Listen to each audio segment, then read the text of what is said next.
فأعوذ بالله من الشيطان الرجيم بسم الله الرحمن الرحيم وأقيموا الصلاة وآتوا الزكاة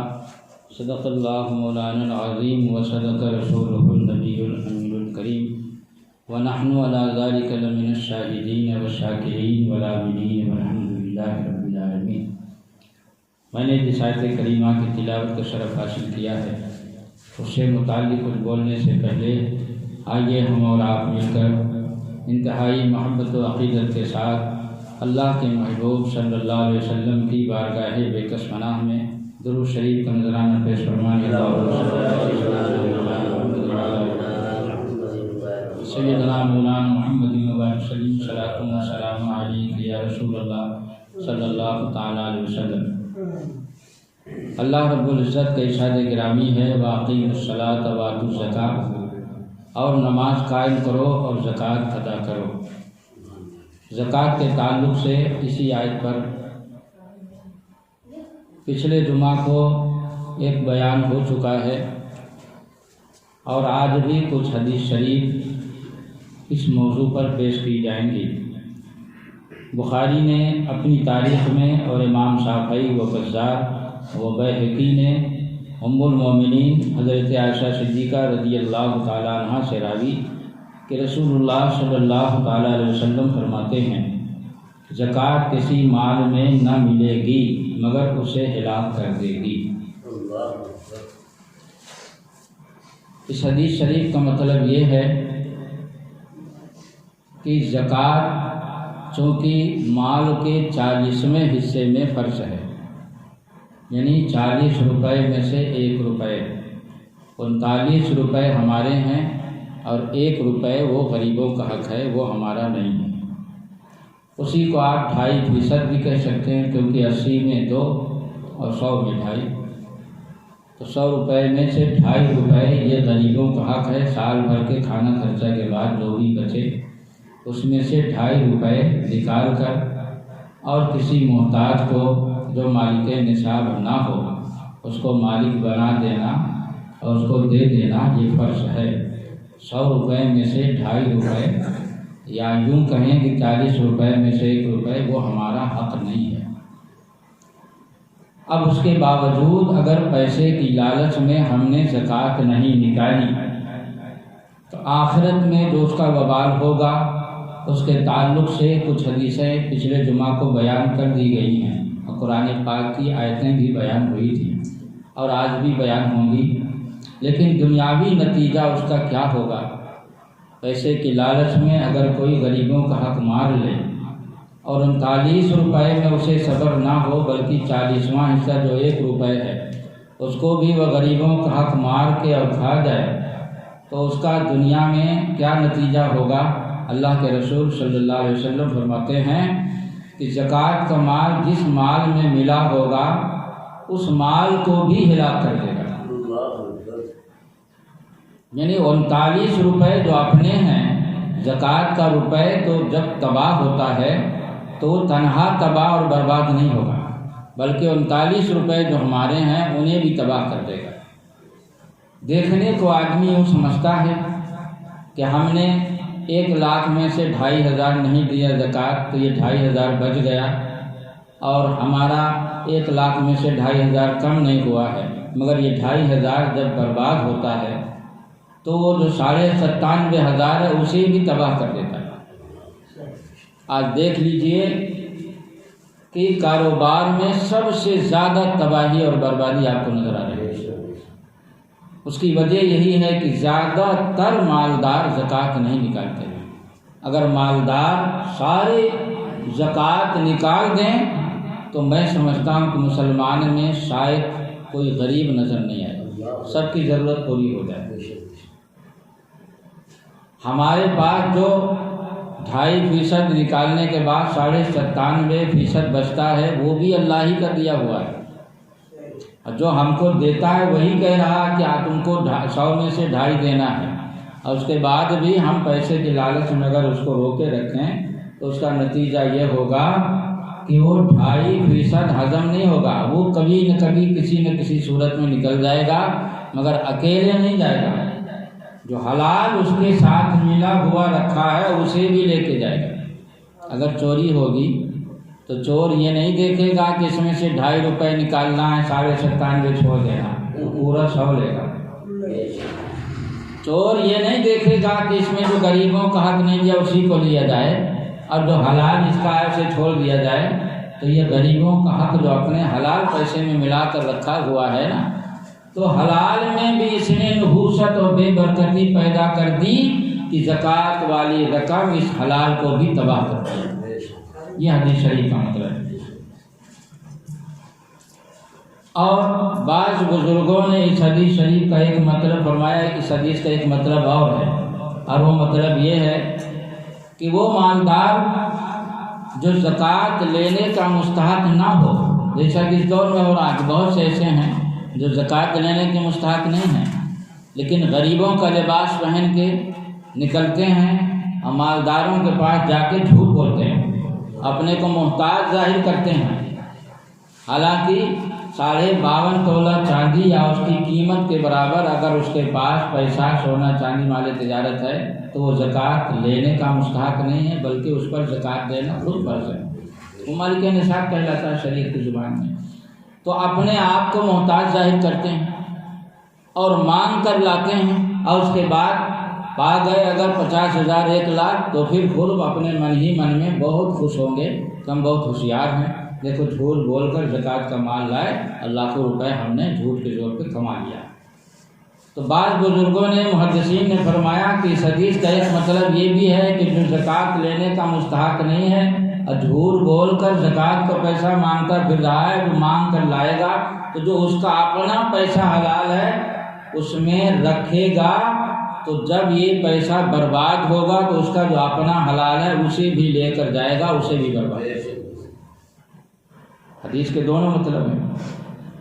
امام طبرانی نے اوسط میں حضرت بریدہ رضی اللہ تعالیٰ عنہ سے روایت کی تو حضور صلی اللہ علیہ وسلم فرماتے ہیں، جو قوم زکوٰۃ نہ دے گی اللہ تعالیٰ اسے قحط میں مبتلا کر دے گا۔ قحط یعنی سوکھا پڑ جائے گا، وقت پر بارش نہ ہوگی۔ آج نظر اٹھا کر دیکھ لیجیے، اور پانی جب وقت پر بارش نہیں ہوتی برسات میں تو جو نیچے کا پانی ہے اس کی آبی سطح بھی اور نیچے چلی جاتی ہے۔ آج دیکھیے کتنے ہینڈ پائپ ہیں جو کھڑے ہو گئے، سمرسیبل بورنگ کروا کے لوگ نیچے جا رہے ہیں۔ اس کی وجہ یہی ہے کہ بارش جیسے ہونی چاہیے ویسے نہیں ہو رہی، کسی سال تو ہوتی نہیں بالکل معمولی، اب کسی سال ہوتی ہے تو شروع میں نہیں ہوگی، آخر میں ہو جائے گی اتنا زیادہ کہ کھیتی بجائے ہونے کے اور برباد ہو جائے گی، اور کسی سال شروع میں اتنی زیادہ ہو جائے گی کہ یہ ارہر وغیرہ جو زیادہ پانی سے خراب ہو جاتی ہیں یہ فصل برباد ہو جائے گی، اور آخر میں نہیں ہوگی تو دھان برباد ہو جائے گا۔ یہ ساری بربادی جو ہوتی ہے یہ زکوٰۃ نہ دینے کی وجہ سے ہوتی ہے۔ جب قحط سالی مسلط ہوگی اور جو مناسب بارش نہیں ہوتی ہے یا بالکل نہیں ہوتی ہے تو اس میں قدرت کا کوئی قصور نہیں ہے، قصور ہمارا اپنا ہے کہ جو غلہ پیدا ہوتا اللہ نے اس میں 20واں حصہ رکھا ہے۔ اگر سینچائی سے پیدا ہوا ہے یا اکثر پانی سینچائی کا رہا تو 20واں حصہ ہے، اگر بارش کے پانی سے پیدا ہوا 10واں حصہ ہے۔ یہ بھی فرض ہے، یہ فصل کی زکوٰۃ ہے،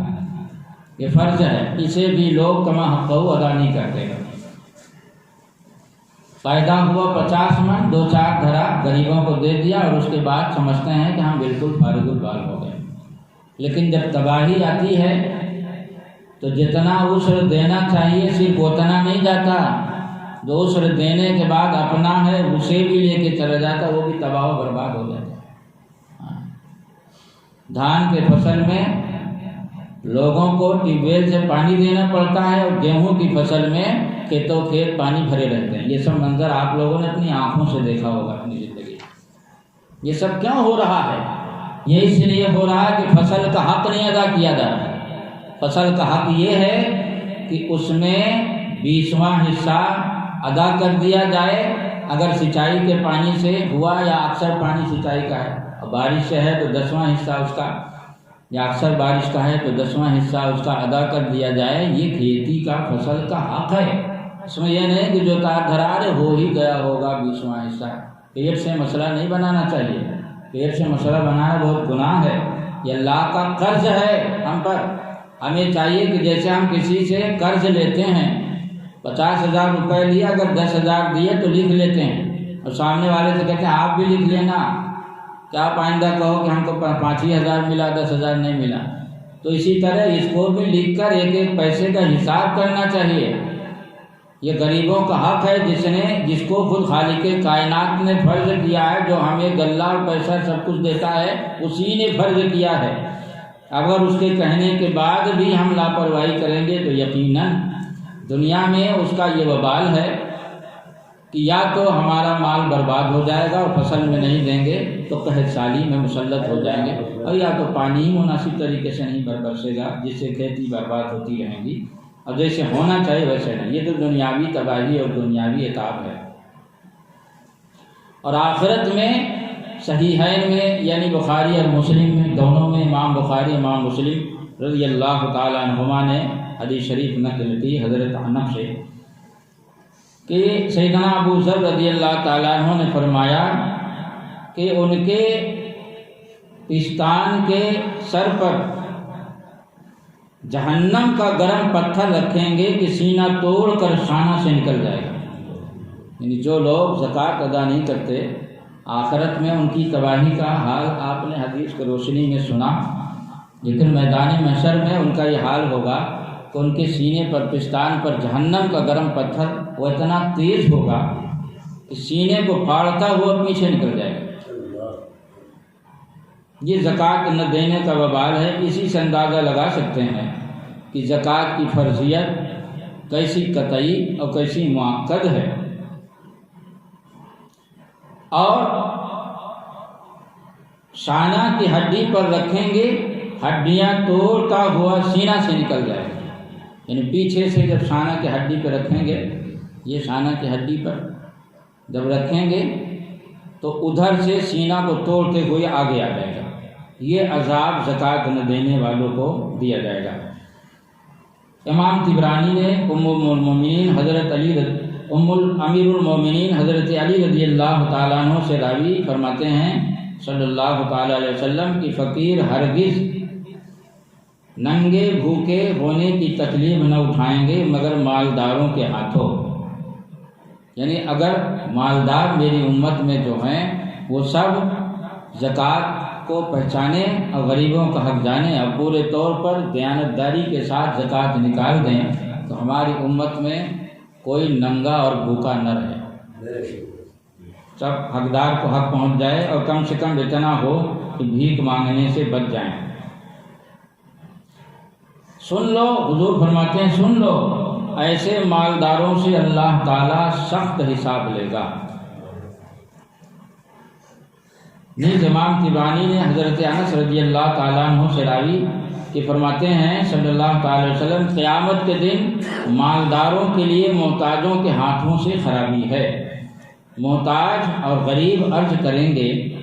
کہ ہمارے حقوق، اے اللہ ہمارے حقوق جو تو نے ان پر فرض کیے تھے انہوں نے ظلماً ہمیں نہ دیا،